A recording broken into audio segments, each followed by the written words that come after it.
Alors, je suis actuellement dans une phase où je relis beaucoup de textes du XVIIe siècle, que ce soit à la Bibliothèque de l'Arsenal ou à la Bibliothèque nationale de France. Et je voudrais rebondir sur un certain nombre de ces textes.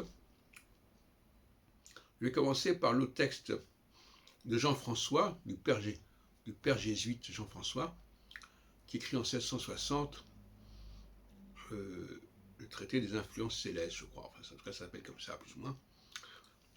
Et je n'ai pas du tout l'intention de résumer son travail, si ce n'est en précisant qu'effectivement, il n'est pas le seul jésuite à écrire sur l'astrologie ou contre l'astrologie. On pense notamment au tombeau de l'astrologie judiciaire de Jacques de Billy, entre autres, à peu près à la même époque, en 1657. Mais je suis pour un rapprochement entre astrologie et théologie, ce qui n'a pas été fait souvent, et la question de savoir quel rapport entre l'astrologie, c'est-à-dire l'astrologie et la divinité, on peut dire. Or, pour moi, ma théologie est axée directement sur l'astrologie. Et je pense que Jean-François aurait trouvé ça intéressant, parce que c'est là dont il parle. L'astrologie est-elle la création de Dieu? Le problème, c'est qu'est-ce que c'est que Dieu? Quel est le Dieu qui serait le créateur de l'astrologie? Et là, il y a un vaste débat sur ce point. Par exemple, quand on regarde les premiers versets du premier chapitre de la Genèse, donc le premier chapitre de toute la Bible, en fait, quelque part, eh bien, on ne sait pas. On nous dit Elohim bara et Hashamim et Haaretz. Qui c'est ce Elohim? Et par contre, Et Shamaim et Haaretz, c'est-à-dire le ciel et la terre. Donc le fait qu'il ait créé la terre et son ciel, c'est pas rien. Et ça nous renseigne sur le projet de la création, qui est un projet autour de notre humanité. Je préfère parler de notre Dieu que de Dieu.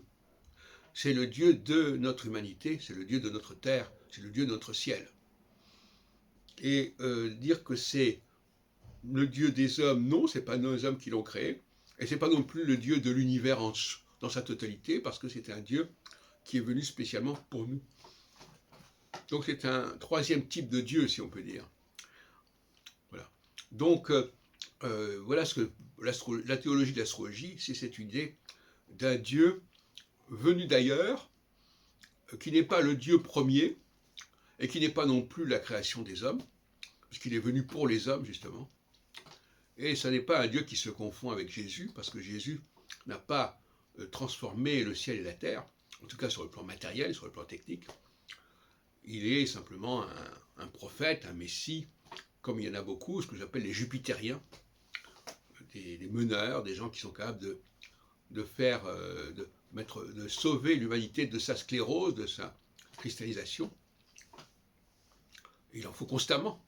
Il ne suffit pas d'un seul Jésus. À chaque génération, il faut des Jésus, il faut des chefs, des jupitériens, qui fassent que l'on ne soit pas prisonnier de ses habitudes. Et quand ce Dieu-là, dialogue avec Abraham dans le livre de la Genèse, à propos de Sodome, il dit « Combien y a-t-il de tzadikim dans cette ville ?» Tzadikim, ce sont les justes, mais ce sont les jupitériens. Parce qu'une société où il n'y aurait pas suffisamment de jupitériens, une société qui est menacée. Comme un corps qui n'aurait pas suffisamment de globules blancs, je ne sais pas quoi, il est menacé, il est voué à sa perte.